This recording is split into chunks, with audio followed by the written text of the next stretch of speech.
Hi, moms. Thanks for joining. I have an incredible guest for us today, Eldin Hasa. First, the mission of Two Mom is to Love is to support, encourage, and empower each other as imperfect moms. To love is a verb. Join us and subscribe, share, and follow. Welcome to our community. Eldin Hasa is a dad and a neuroscientist and a human behavior and neuroplasticity expert in London. Eldon has been featured on BBC Radio, Yahoo, Popsugar, Women's Health, and much more. And I am absolutely thrilled to have him as a guest on the podcast today to talk about his work as well as his recent book that he had published. Thank you so much for being on the show with us today, Eldon. Thank you so much for having me, Valerie. It's an absolute honor to be with you and your listeners, and I'm looking forward to having a lovely chat with you. And we can delve deep into some tips and tricks on parenthood, how to be a dad, a mom, a parent, and to help the current parents if they are going through some challenges, to help them with some tips and tricks, and as well as also what are the benefits in from the science perspective in how to communicate to your children in order to help them maintain and sustain high levels of self-worth, self-confidence, and self-love, as well as brain health. Absolutely. That's incredible. And I love all of that because as moms and as dads, we are just so, I feel like for the most part, we're just so entirely hard on ourselves. And it's just challenging. I think when I say sometimes when I became a mom, like I thought I was going to be this A+ mother and I studied for motherhood like it was going to be an exam. But when my first baby came, she was taken to the NICU and was like, well, I didn't study for this. And that was my first like realization that I don't have as much control that I thought I had. And time again, I am shown I don't have that control. And so, really, what I have discovered over the past couple of years, and I'm still working on, is that all I really can control are my thoughts and how and my actions and how I love and what I'm thinking about, not only my like surroundings, but myself. And that also can help with my day and my mindset. And it's like that exercise. Yeah, absolutely. I love what you have brought up, because so thoughts, definitely, your Hmm. actions, your behaviors, but most importantly, your feelings. Yes. Because you see, there is a thing called energy resonance. And basically, a child, when the child is born, especially, well, at any age, but especially when the child is first born, they can sense the energy resonance of a parent, and it can influence their mood, their well-being, their mental health, and their physical health. So it's not so much what we say, what we don't say, how we behave, but it's our, if we have the resonance of frustration, of anger, of insecurity, of worry, child can sense that. And actually we affect a child's physiology and biology with our resonance. So it's very important as a parent to train oneself to be in a human default state, which is state of homeostasis, state of equilibrium, where we actually feel heart-centered emotions, which are unconditional love, compassion, kindness, gratitude, appreciation, love for life, joy for existence. Any other emotions that we feel, they are derived from state of stress, state of fight or flight, state of anxiety, survival, emergency, like I'm being chased by a lion. So, some psychologists will lead you to believe that these are normal states, like feeling angry, frustrated, worried, being out of balance, living in perpetual state of fear. But those are altered states of consciousness. And in fact, they impair the structures and functions of your brain. They shut off your immune system. They shut off any sort of genes for downregulate the genes for healing, upregulate genes for causing disease, chronic conditions.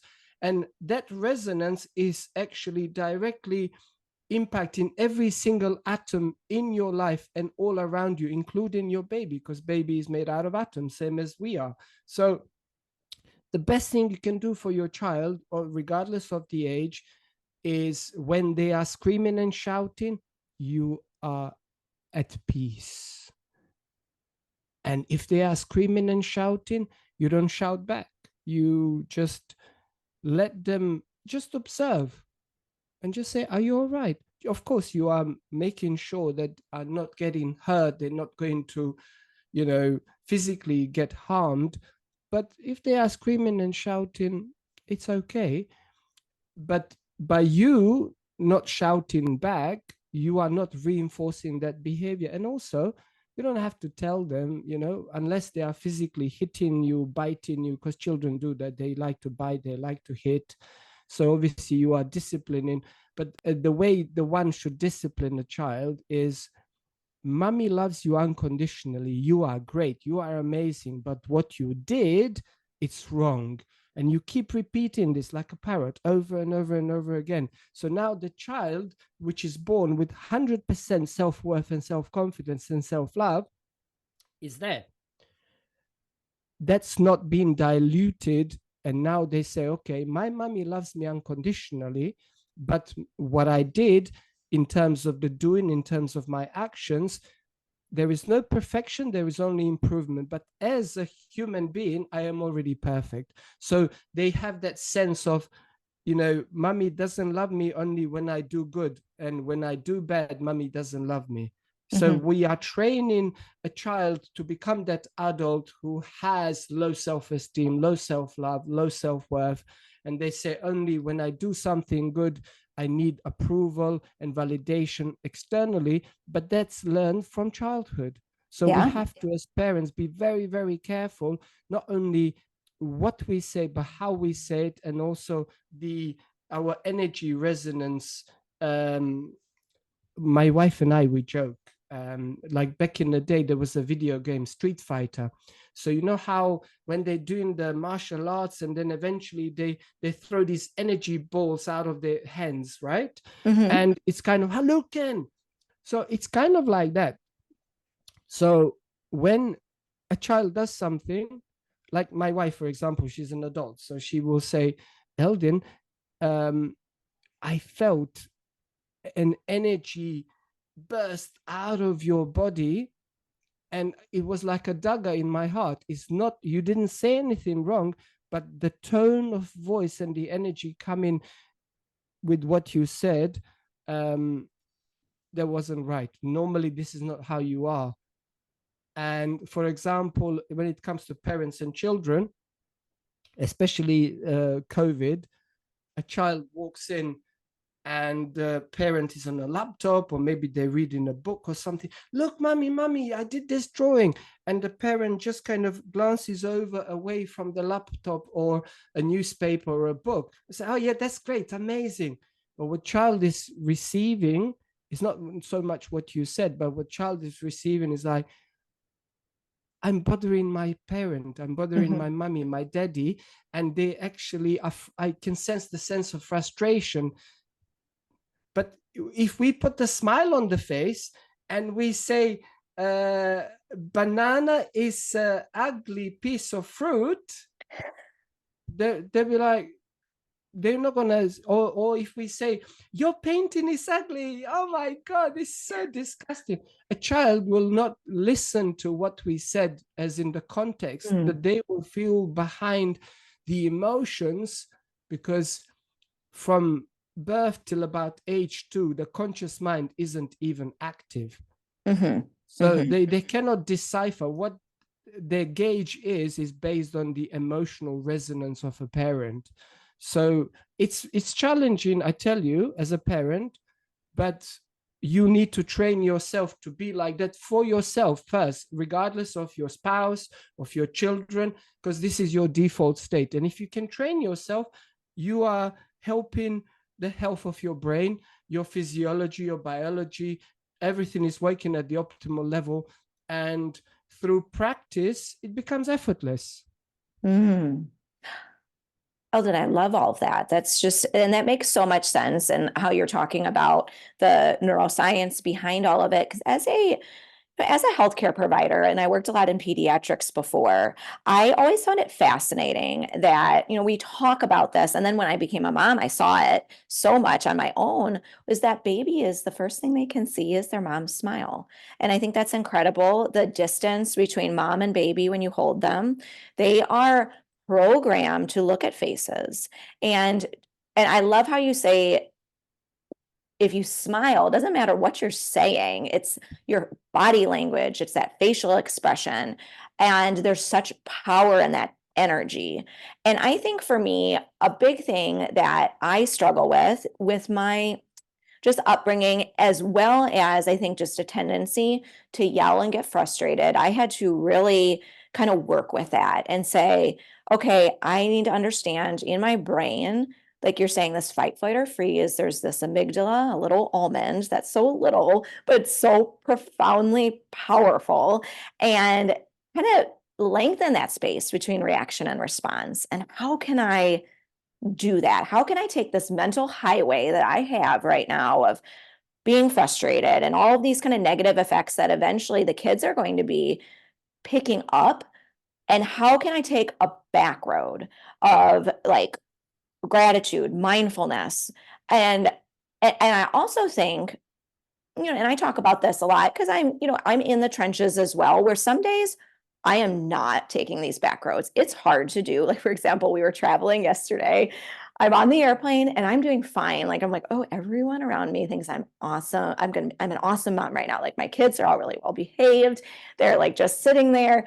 And then as we were waiting for everyone to like get off the plane because we were towards the back, they were just crazy. They were like falling all over each other. They were just too like hyper at that point. And so then I was over it. I was just like, you guys need to stop, and I was obviously getting frustrated. And I know the mom next to me, she's like, you did a good job, mom. It's okay. Like, they need to get their energy out. And so giving myself, I think, that compassion to say, I did kind of slip up here. I got frustrated, but then also making sure I talk with my kids about that of, mom was a little frustrated. I'm tired. We've been up for a long time. Here's how we can all work on this. And here's how we can do these things. So then they can also see that growth mindset. Couple of things that you've brought up, and I'd like to delve a little bit Yeah, deeper. let's do One it. is the amygdala, and the other is the mindfulness and gratitude. So let's start from amygdala. So for your listeners and viewers,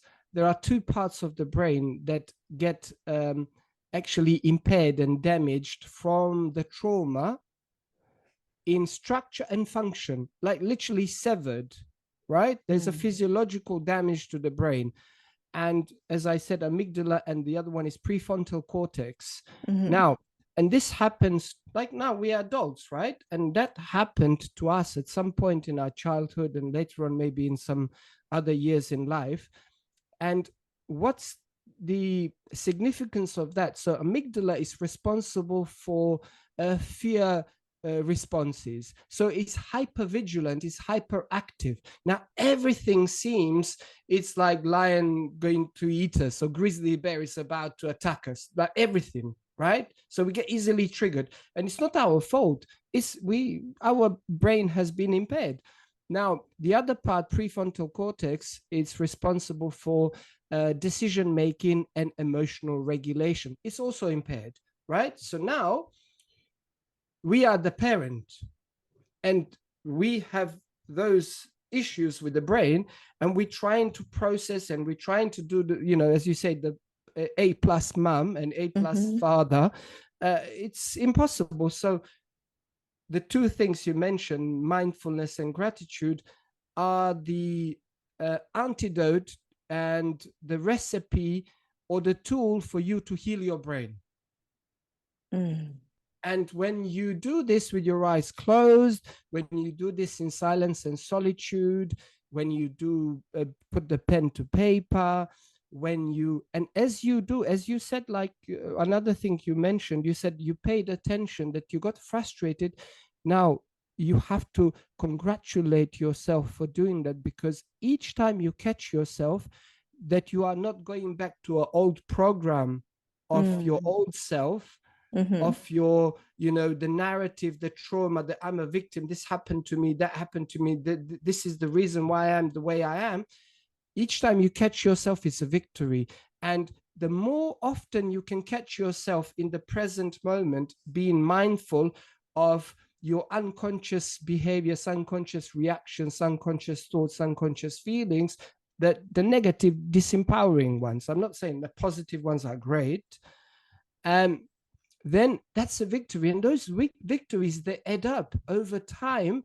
And through the process of catching yourself and deliberately and consciously choosing alternative thoughts, alternative behaviors, alternative feelings, the positive ones, you are rewiring your brain, you're changing the structure and function of your brain, you're creating new synaptic connections. And by repeating this behavior, you are solidifying, and it becomes a permanent memory. Now it's automatic.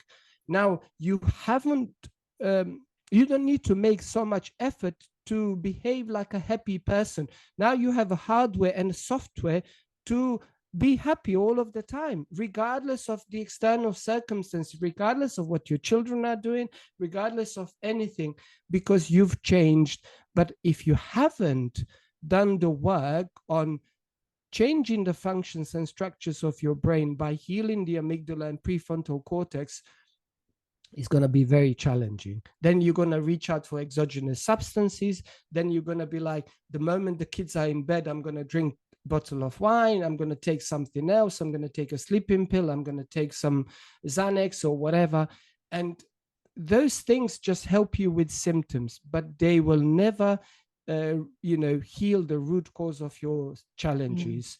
So do yourself a favor, for the health and well-being for yourself and of your children, of your entire family, mindfulness and gratitude. And I would say gratitude is not just for your audience. It's not something we feel when somebody gives us something, or somebody's done something for us, or somebody's about to.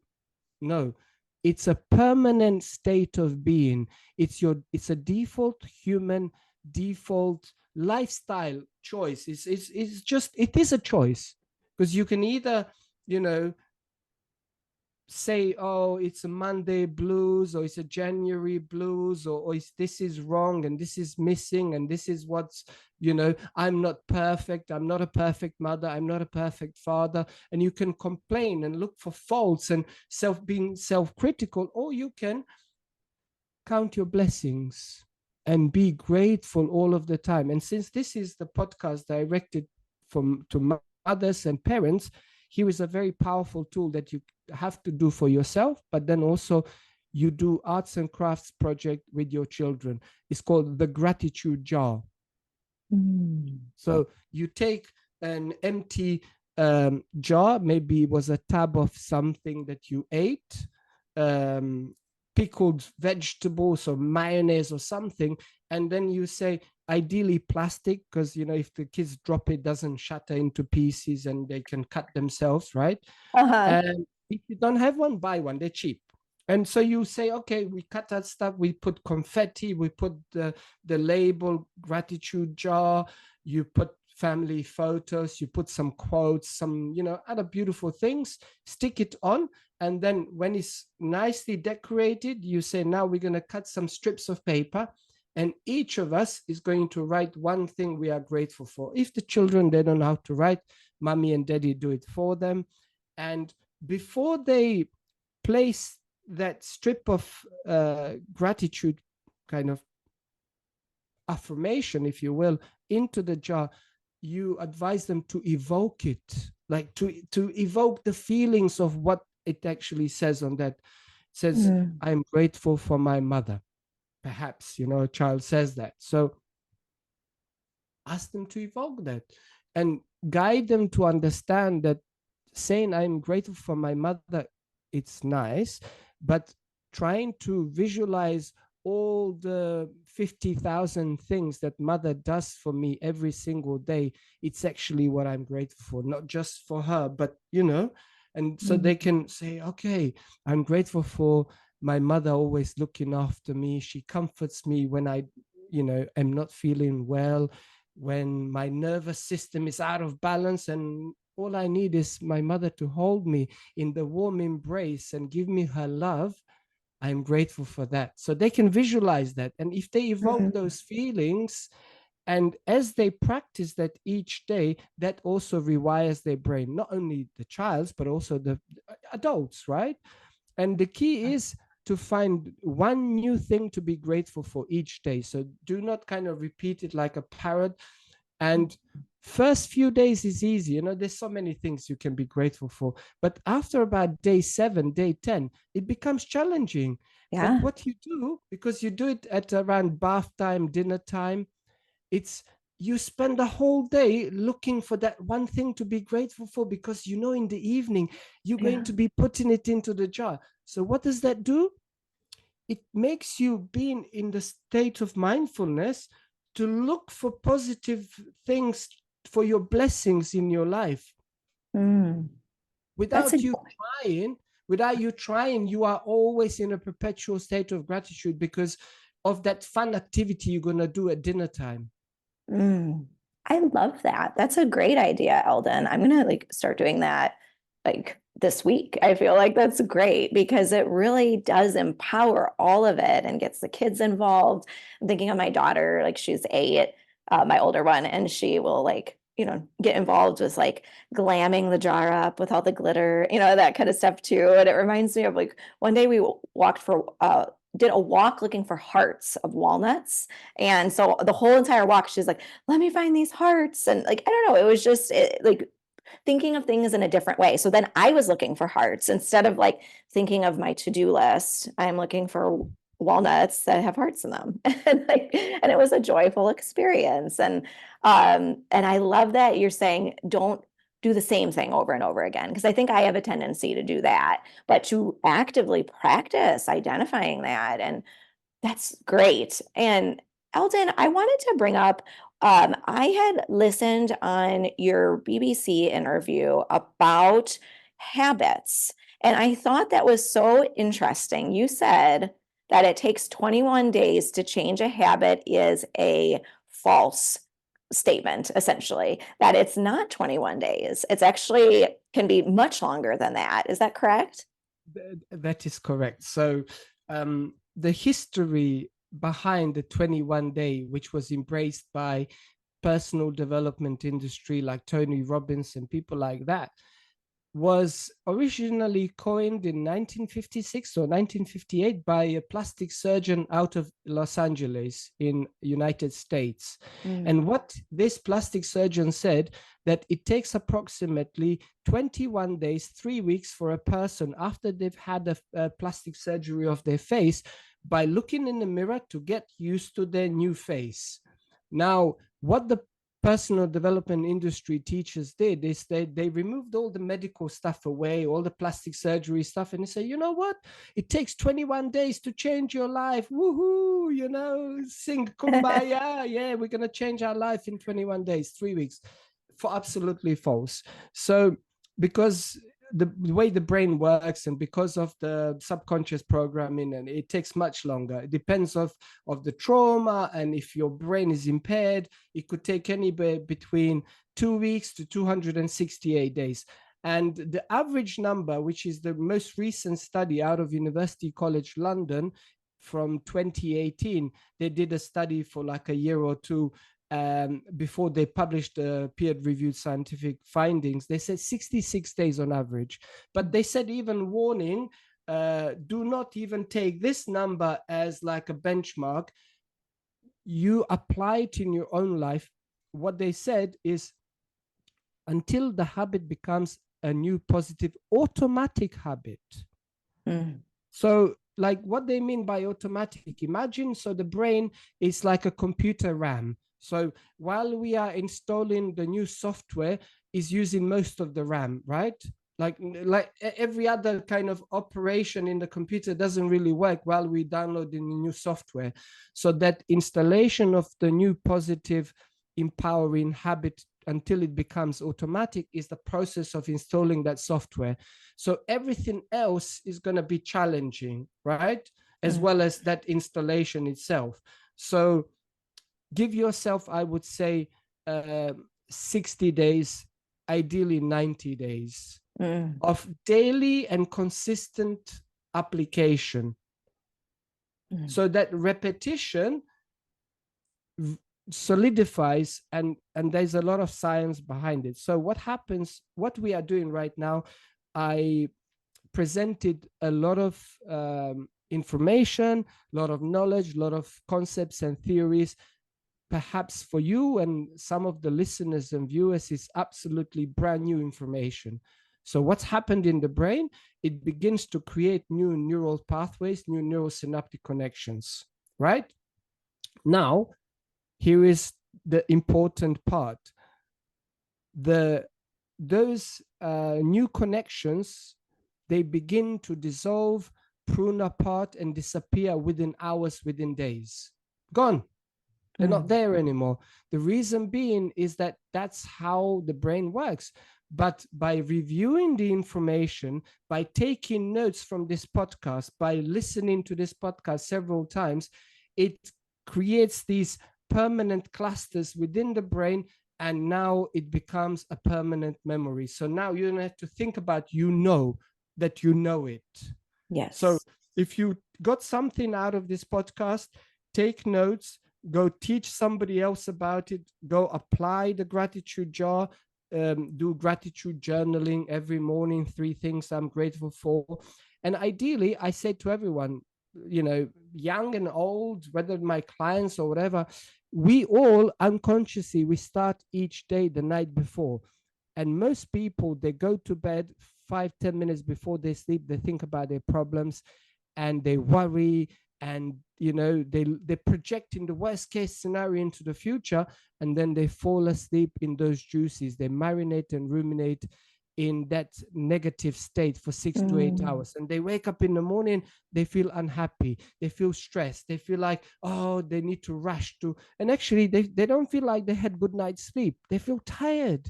And the thing is, the kids, they think it's the whatever, but it's not. It's self-perpetuated. So choose to begin your day the night before by practicing meditation, breathing exercises, gratitude jar, gratitude journaling, mindfulness, you know, all of these positive things. And then you count your blessings, and then you place the head on your pillow in those juices. And guess what's going to happen?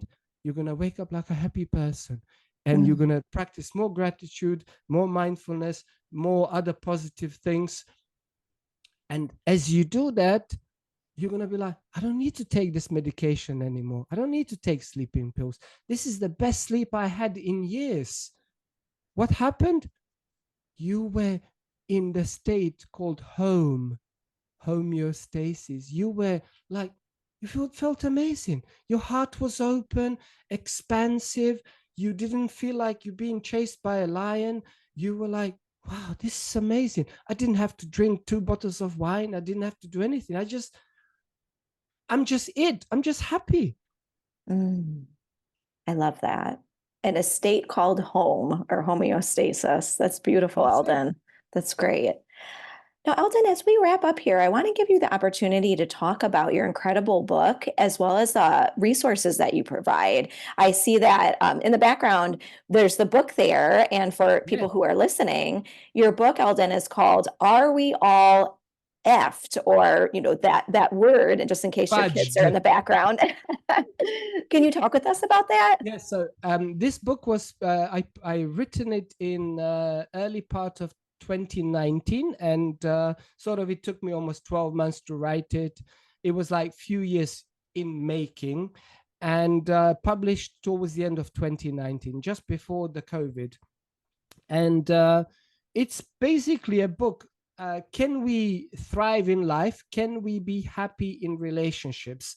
So immediately, as soon as you open the intro, it tells you we are not. But that's also very subjective. It depends where you get your information from, who you are as a person, what is your level of perception, how you perceive the world, and who you've been talking to. If you get your feedback from somebody in the bar, somebody who keeps just going down, label loser, they're going to say, yes, we are. The whole world is falling apart, because they get their data from the news, newspapers, and from their other kind of people who just go and get drunk every day. But if you ask a person who is thriving in life, they're going to tell you, no, we are not. And we are responsible to actually improve our lives every single day by applying these positive tools. So the book is a guide full of tools, and it starts with focus on one. So the relationship with self, it's the key, as within, so without, and then later on relationship with everyone else, including there are a couple of chapters on parenthood and relationship with children. So there is a romantic relationship, and and then also relationship with children, how it's actually scientifically proven that is a very usual term that everybody uses. You're a good boy, you're a good girl, or you've been a bad boy or bad girl. So those things, neither is good to actually say. So, because then we are reinforcing that belief that when I do good, mommy loves me. When I do bad, mommy doesn't love me. So, and even like a child walks in and he said, daddy, look, I made this for you. And instead of me saying, this is amazing, this is beautiful. And I said, so how does this make you feel when you look at it? So I'm asking the child to introspect, to focus on their validation of what they created, rather than seeking validation from me. Because if I keep reinforcing that the child needs validation from external, initially is me and his mother, my wife, then the child develops into a young adult believing that this is how the world is. That's their worldview, that, and unfortunately, that's the educational system globally. It's like, you are worth only something if you got good grades. Otherwise, you are not worth of anything. And then later on, as an adult, you're only worth something if you wear certain labels, if you drive a certain car, if you live in a certain neighborhood, if you have the latest gadgets, whatever. But having all of those things is fine. But when our self-worth and self-love is in highly elevated state, almost 100%, which we are born with initially, then we can deal with life challenges a lot easier without actually affecting our physiology, our biology, ultimately our mental and physical health, which by being in a perpetual state of fight or flight, stress, emergency, is the causation of all chronic conditions, according to the medical science. Like, you're in medicine, so and they said, especially United States, there's a lot of data for decades. They said over 98% of doctors' visits is down to emotional and psychological stress. That's the root cause of the problem. So the condition, it was the manifestation in the physical body, but what was the root cause was mental and emotional stress. If we can kind of pinpoint, is inability to self-regulate your nervous system and your emotional state. Yeah. That's it.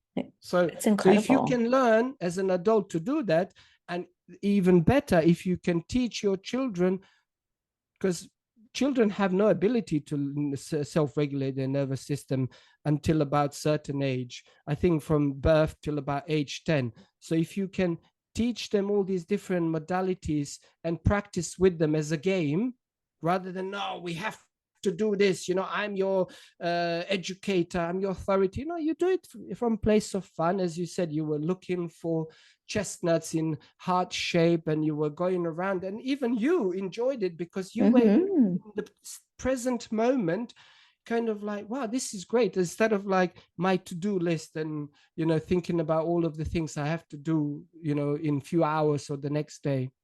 Exactly. I love that. Now, Eldin, where can we find your book? Is it available on Amazon? And do you have a My website? book is available on Amazon, and Mhm. for your listeners and viewers, we're going to put a link to my book behind me, but also I have a free gift. It's a small part of a new book which is in writing at the moment. It's called 5 minutes a day to feeling happiness, sense of wholeness, and sense of freedom, like being in a perpetual state of homeostasis.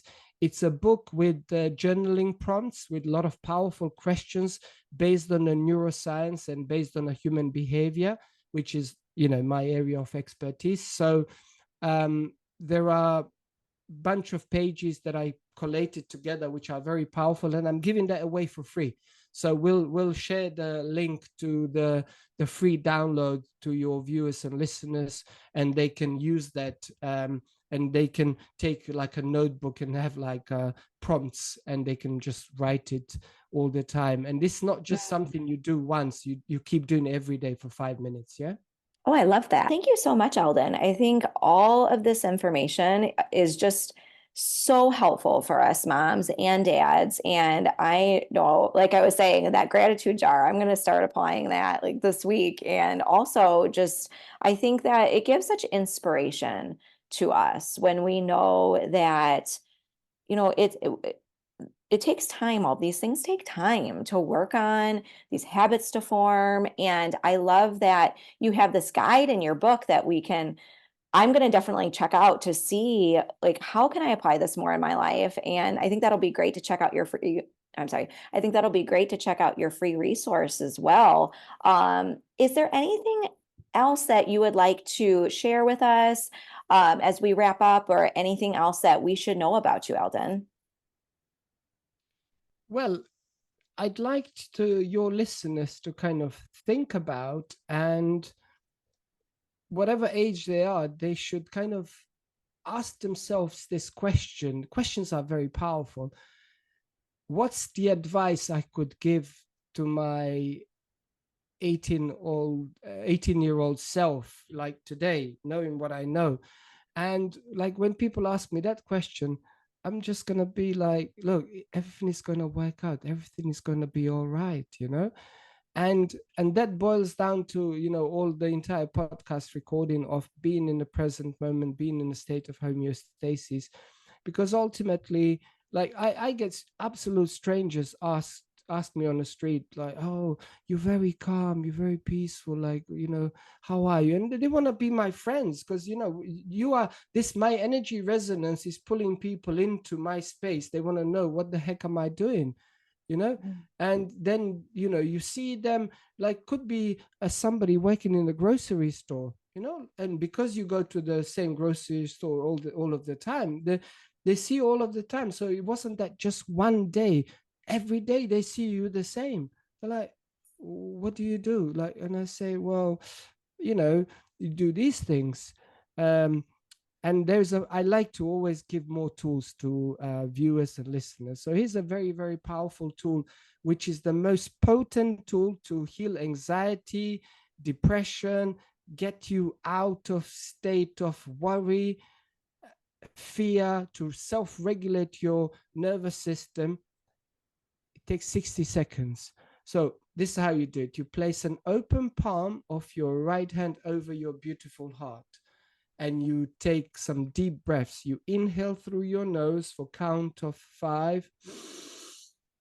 Exhale through your mouth, count of 8. You are smelling the roses, you are blowing out the birthday candles. The inhale should be very deep down to your lower abdomen. In for 5, out for 8. And as you are maintaining this rhythm, you are breathing through your beautiful heart, and you begin to evoke the feelings of gratitude, appreciation, thankfulness, compassion through your beautiful heart, and visualize these emotions within your beautiful heart. The moment you think or feel about something or someone or an experience, it brings you an enormous amount of joy, happiness, gratitude. Use that as an anchor point. So 5 more deep breaths, in for 5, out for 8.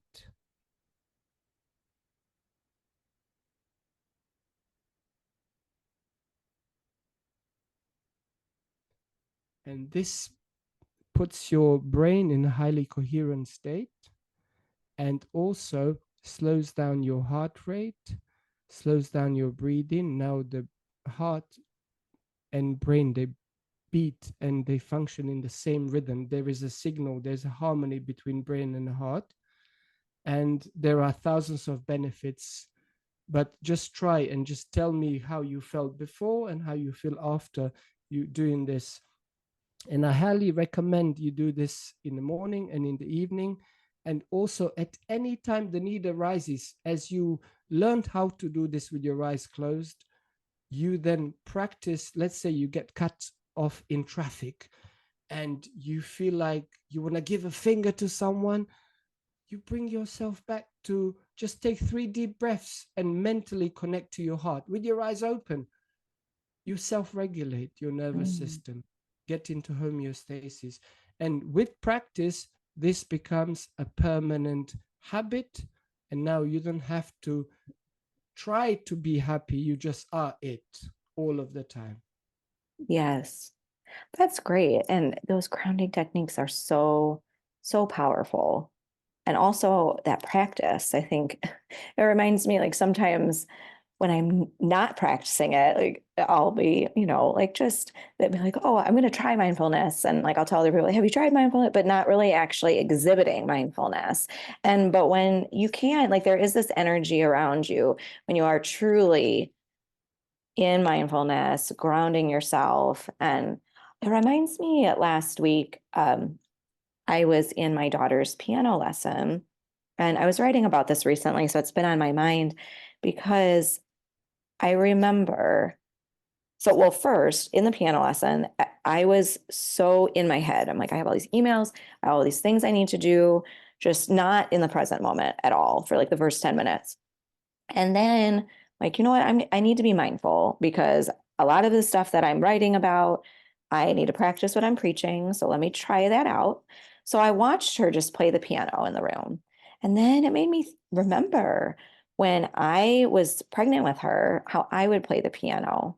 And then I started writing that down of my memories with her.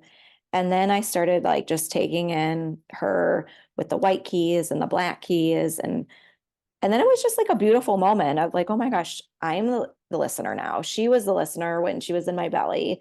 Now I'm the listener. And years from now, I feel like because I was mindful and because I wrote that down in that moment, and it was really only 10 minutes because our piano lessons are only 30 minutes. So I will remember that. And I guarantee you, I'm not going to remember the first 10 minutes of whatever those emails were, what I had to do, but I am going to remember that moment. And all it took was just reframing my mind and being mindful. And so it is so powerful. It's just being aware of it and practicing it. I love all of that, Eldin. And also what you did, this 10 minutes of Yeah. mindfully, appreciating your daughter playing piano, there was this experience of strong emotion associated with the experience, which how the memory gets embossed in the brain as a permanent memory. Yes. Yes. And that happens same with like some sort of trauma. So it's not just the experience, it's the emotion which makes things embossed in the brain. So I love what you just shared, and it's beautiful. And look, being mindful, have you tried mindfulness? Look, every time you walk through a doorway, take a couple of 2-3 deep breaths and feel gratitude in your heart. You can do it anytime. There's a technique that I've actually invented. Every time you go to pee, you set an intention that whatever is leaving your body, your toxins, and you urinate, right? You also say, I want I am feeling that all the negative energies and anything negative out of my life is leaving with as I'm peeing. And in that moment, you begin to evoke gratitude in your heart. Oh, I So love you pee 6 to 7 times a day, Yeah. average human. So you great. say, I don't have time for gratitude. You say, drink more water and you'll pee more and you'll be more grateful, right? That's a great, yeah. Like, Yeah. look, if you make it fun, then the subconscious mind does not resist it. Yes. If you like, it has to be like a military drill sergeant approach. No, the subconscious mind resists it. So you got to Yeah. make it fun. You got to get your brain and heart in a highly coherent state. Now, then, because the brainwave state, when it's in high beta, there is no doorway into the subconscious mind. It's got to be like high alpha, theta. So when you are in this calm homeostasis, it's easier to actually rewire and reprogram your brain. So that's why, all of these things that I've shared, it's actually changing your physiology and changing your biology, to be happy person all of the time and to have sense of wholeness, sense of freedom, all of the time. Yes, that's incredible.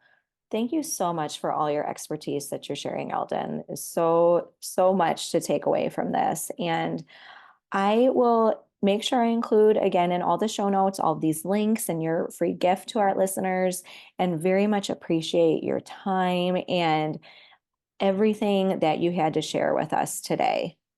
Yeah, I'm coming to United States at some point towards the end of the year, between July and November.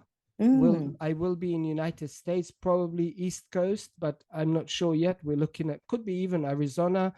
So we're looking at some venues and some ideas. So I would love for you and your listeners to actually come.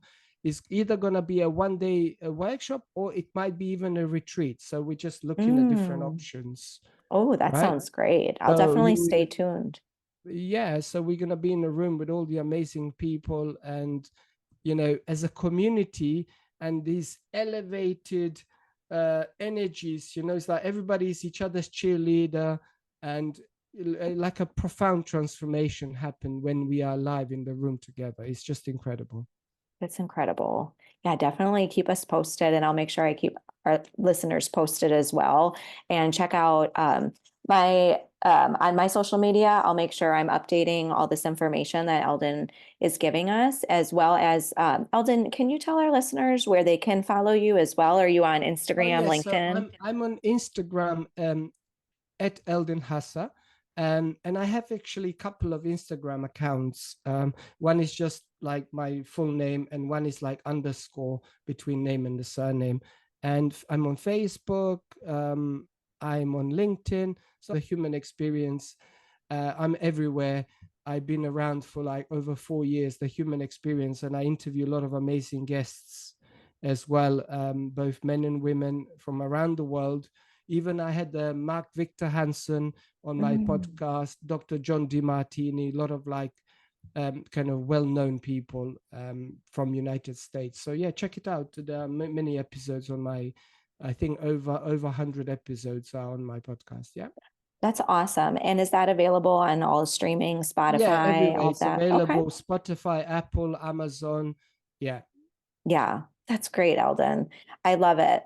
Well, thank you so much again. And I hope you have a wonderful day. And I hope all of our listeners as well have a great day. And remember to try out all of the techniques that Eldon had recommended today. All right. Thank you so much. It Thank was an you. absolute honor to be with you and your listeners, Valerie, and I'm looking forward to our future collaboration and working together with you again. So thank you so much. Thank you so much.